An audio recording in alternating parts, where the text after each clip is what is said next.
Bon ben salut tout le monde, je me présente encore une fois.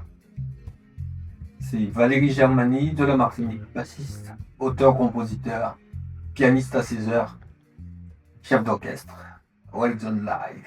Bon, je me présente pour ceux qui ne connaissent pas, Valérie Germani, je suis du nord de la Martinique, de la ville de Sainte-Marie, une magnifique ville, très traditionnelle musicalement, bel air, etc., etc.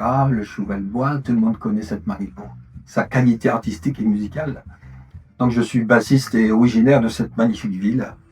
Je suis également auteur et compositeur. J'ai eu l'occasion de réaliser plusieurs albums et aussi produire plusieurs albums avec une catégorie d'artistes bien connus de chez nous. Et je vous dis à tout de suite.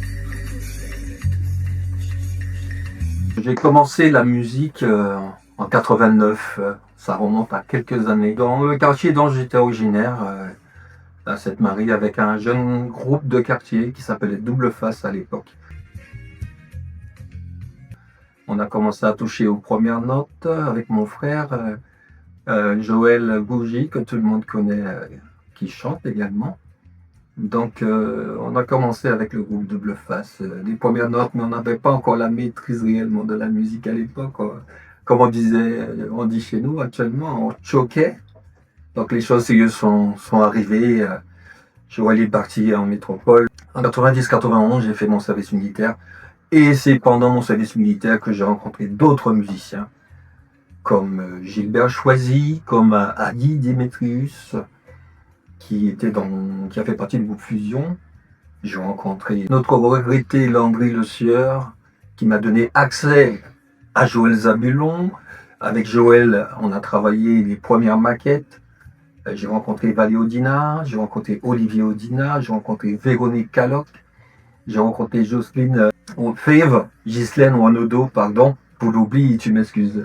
Ça a démarré comme ça avec Rodrigo également, avec qui m'a ramené chez lui dans son studio. J'ai rencontré Pierre Rosier de Gasoline, j'ai rencontré Raymond Rino, le père de Rodrigue. Donc on a fait pas mal de choses et c'est là que j'ai pris conscience un petit peu de ce milieu-là. Et puis les choses se sont enchaînées. J'ai fait mes premières maquettes chez Joël. Pendant tout mon service militaire, j'ai commencé à toucher à la basse que je touchais déjà, puisque j'ai fait quand même un séjour à Lausac, l'office culturel de Sainte-Marie. J'ai fait mes premiers coups de basse avec Maurice Kéclar à l'époque. Ça fait longtemps que je ne l'ai pas vu. Après, je suis parti au CERMAC de Fort-de-France. J'ai fait quelques mois là-bas. Le solfège, j'ai étudié avec monsieur Patrick Varsovie, ça fait des années que j'ai pas revu ce monsieur. Et puis retour pour finir à l'armée, avec qui j'ai commencé à faire mes premiers spectacles, mes premiers petits lives, jusqu'à l'enregistrement de l'album. La maquette que je vais réaliser avec Joël à l'époque, je l'ai transférée en Guadeloupe. Je suis parti en Guadeloupe, j'ai rencontré Thierry Benoît du groupe Énergie, notre regretté défunt. Et puis la rencontre avec Servel Iso, et qui m'a donné accès à Frédéric Caracas, Pascal Vallot et toute la bande. Et on a réalisé l'album Sakai. Donc j'ai ramené toute ma petite équipe en Guadeloupe. On a réalisé ce premier album qui a très bien fonctionné sur la Martinique. Cet album a été enregistré en 94. C'est sorti en 95 avec le succès que les gens connaissent ou ceux qui s'en souviennent. Et puis voilà. Juste après l'album de Sakai, quelques années après, j'ai réalisé l'album Friends avec une bande d'amis, David Berton, Marc-Michel Chanquet, Yvan Charpentier, qui était le réalisateur de cet album, Mathieu Marie-Louise, Mathieu Lotto. Juste après, je suis dans les années 2000, au début des années 2000, je suis rentré à Paris. Alors, séquence parisienne, on va dire, quand je suis arrivé en France, j'ai réalisé un assemblage de musiciens et d'artistes. On avait fait une espèce de compilation. Ça s'est passé en 2006. Et c'est un album que j'avais réalisé et produit moi-même chez McDaniel, pour ceux qui connaissent, au studio de McDaniel, au studio MTD. Donc j'avais rassemblé plusieurs artistes comme François Harpon, Eddie Miat, il y avait Pierre Fronton, il y avait Erika Azur et Gilles Fogéa et beaucoup de gens, David Berton également, il y avait Edris. J'avais rassemblé tout ce beau petit monde pour réaliser cet album Zukailong. Mais bon, cet album a été un petit peu moyennement. Mais ça a été une bonne expérience pour démarrer un petit peu la carrière après mon arrivée définitivement sur Paris. Parce que je suis arrivé sur Paris en fin 2001, puis j'ai commencé à travailler réellement dans les studios vers 2004. 2003-2004 pour arriver à cet album en 2006, Zukailong. Donc c'est un album qui n'a pas eu réellement le succès. Le succès est arrivé un peu plus tard avec l'expérience que j'ai pris. Juste après, j'ai réalisé l'album de Louis-Angèle Larcher en 2009, l'album Jour J, que j'avais rassemblé. Louis-Angèle il est venu sur Paris. On s'est installé toujours chez McDaniel où on a préparé cet album, qui a eu un certain succès sur la Martinique. Et malheureusement qu'on n'a pas pu continuer de faire une grosse promo puisque Louis-Angèle n'a pas pu rester en France de manière assidue. Donc j'ai fait ce que voilà, on a essayé d'aligner les choses comme ça se pouvait, mais bon, ça s'est passé de manière assez amicale. Et après, j'ai monté le groupe Haute Zone avec Guy Michel Laviolette. On retrouvait Idriss également. On retrouvait David Bertrand qui est l'un de mes lieutenants sur la Martinique aussi avec Louis-Angèle Larcher. On a fait le Haute Zone, le premier Haute Zone. C'était un mini CD avec 4 titres qui a très bien fonctionné d'ailleurs. C'est un album qu'on avait réalisé au studio Beyrouth Z à Bobigny.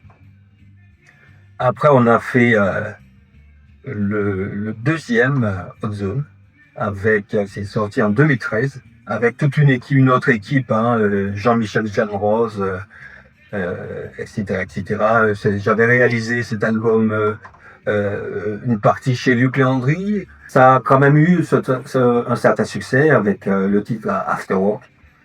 Et puis 2017, retrouvailles avec Hervé Dachard, on a fait le Tactile, Haute Zone, Tactile. Et puis en 2017, l'album Tactile réalisé par Steve Pierre-Louis. Et on a continué à travailler avec Hervé. On a fait des concerts. On a quand même fait pas mal de concerts entre 2017 et 2016 et 2018. Mais tout avant, 2015, on a eu la tournée avec le groupe Haute Zone, avec Victor Delvert, de 2015 à 2016, on a fait cette tournée. Le Victor Delvert Tour, Red Zone, le groupe s'appelait dorénavant Red Zone après. Le Red Zone s'est transformé en Red Zone. Donc du coup, ça donnait Red Zone en Victor Delvert. Ça a été une très bonne expérience de live.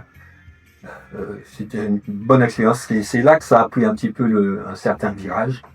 Après cette expérience de 2015 à 2016 avec Victor. On a fait une dizaine de concerts. On a fait le New Morning, on a fait une bonne partie. On a fait le Grand Méchant Compas, à l'Oasis de Bobigny. Ça s'est quand même pas mal passé. Et après, en 2019, ce qui s'est passé, on a fait le fameux festival Emerganza avec Red Zone. Entre-temps, en 2017-2018, j'avais oublié de le préciser. Le groupe avait un petit peu changé. On a eu l'arrivée de Rebecca John, avec qui je travaille actuellement jusqu'à aujourd'hui, qui est quelqu'un de très important dans mon organisation. Donc, on a commencé les premiers concerts avec Rebecca, qui est arrivée juste après la tournée de Victor Delvert. Donc, du coup, on a fait le festival des Berganza, on a fait pas mal de concerts au New Morning. Le New Morning qu'on avait déjà fait avec Victor. On a fait le flow, on a fait le backstage, on a fait le bouquet final, puisqu'en fait ce festival, il y avait un tremplin qui était inclus dedans. Et on est sorti premier de notre session. Donc ce tremplin qui était basé sur la soul, sur le rock, le rap aussi. Donc du coup on est venu avec notre côté tropical, notre côté caribéen, on a proposé des zouk, c'était vraiment un beau mix-up, un beau mélange, c'était très joli. Culturellement parlant et musicalement parlant aussi, ça s'est super bien passé. Et en 2020, il est arrivé ce fameux Covid. On a eu ce trou d'air pendant 2 ans et demi, on va dire. Et on a repris les concerts avec Red Zone en 2023 jusqu'à aujourd'hui. Donc il y a eu cette grande finale qu'il y a eu au Bataclan. Et ça nous avait fait effectivement une espèce de mini-choc, puisque on s'était retrouvé au Bataclan pour cette grande finale, puisqu'on était sorti euh, quand même de notre poule plusieurs fois dans ce tremplin, qui était inclus dans ce festival organisé par le festivalier Simon Dubois, qui m'avait contacté d'ailleurs par Internet. Et on s'est retrouvé au Bataclan et l'image que je me souviens de ce concert-là, c'est du tout qu'il y avait plusieurs groupes qui passaient, il y avait une vingtaine de groupes, chaque personne jouait à peu près une demi-heure, 40 minutes. C'était juste des brins de concerts en fait, c'était pas des concerts complets. C'était plutôt basé sur l'image, la scénographie et puis le contenu. C'était le fait de se retrouver là au même endroit où s'est passé l'attentat que tout le monde connaît qui avait fait beaucoup de morts. On s'est retrouvé là, c'est assez spécial. Je me souviens de ça. Sont les plus meurtriers sur le sol français depuis la Seconde Guerre mondiale. Le choc dans tout le pays est immense. Se retrouver avec des musiciens qu'on ne connaît pas forcément, de tout horizon, toute la France mélangée, et nous on est arrivé avec ce côté caribéen, ce côté zouk, que les gens ont beaucoup aimé. Toutes les salles étaient pleines, tous les concerts étaient remplis de monde, les échanges culturels, artistiques, avec tout le monde, avec les préparateurs, avec les danseurs, avec les musiciens, les techniciens, les réalisateurs, c'était magnifique. À partir de 2023 jusqu'à aujourd'hui, 2026, on a repris, après l'arrêt qu'il y a eu après Covid, on a repris les concerts de manière assez timide, puisque les choses avaient un petit peu changé, le groupe avait été modifié, il y a certains musiciens qui sont revenus, certains anciens qui sont restés, et chaque personne a pris un petit peu une autre direction, on va dire. Et on a commencé tout doucement. Et puis surtout que à partir de 2024, j'ai changé un petit peu, je dirais pas de direction, puisque j'ai juste rajouté une marche à l'escalier, où je suis passé de musicien à organisateur. J'ai monté une structure événementielle que j'avais baptisée la NED Festival, avec le jeu de mots festi-val. Donc j'introduisais le groupe Red Zone, et aussi en première partie des artistes invités. Donc on a fait 2 éditions, et puis bientôt, je pense, une 3e édition, puisque voilà, on continue à travailler tout doucement, ne pas aller vite, puisque ça prend quand même un peu de temps de mettre en place des événements. C'est très difficile, très compliqué de faire un événement. Et il faut quand même beaucoup de moyens techniques, il faut le côté financier également. Donc du coup ça prend beaucoup de temps, et puis en tout cas on a fait 2 éditions.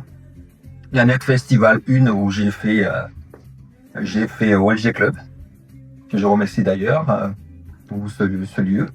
Et après le deuxième qu'on a fait en 2025, c'était au Club d'Inu, à Moissy-Cramel, et que je remercie également, Club d'Inu 77.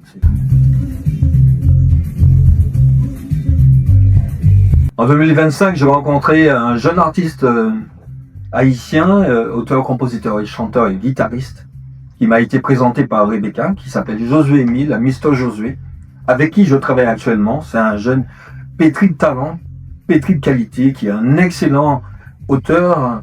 Il écrit très bien, c'est un excellent mélodiste.